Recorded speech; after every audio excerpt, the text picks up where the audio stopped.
Lidhja Demokratike mendon se lideri i BD-s Ali Ahmeti përmes platformës për çështjet e shqiptarëve ka ndezur ndjenjën e nacionalizmit dhe ekstremizmit sipas për konfrontime dhe destabilizim të Maqedonisë.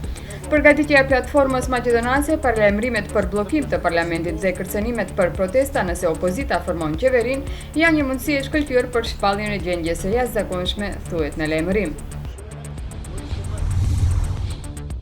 Luani i detit Abi, që pak kohë më parë ngordhi në kopshtin zoologjik në Shkup, ka gëlltitur gur i cili e ka bllokuar ezofakun dhe lukthin, informon nga kopshti zoologjik. Shkaku i ngordhjes u vërtetua pas obduksionit të kryer në Fakultetin e Veterinarisë. Në kopshtin zoologjik në 4 vitet e fundit kanë ngordhur edhe kafshë të tjera, si gjirafa orka, një luanesh dhe majmuni dino.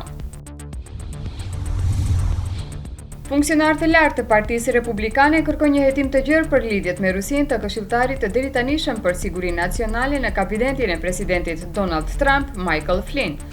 Ai dha dorëheqje pasi u zbulua se ka biseduar me ambasadorin rus në SBA për sanksionet që administrata e Obamas i vendosi për Moskën para se detyrën ta marrë Trumpi.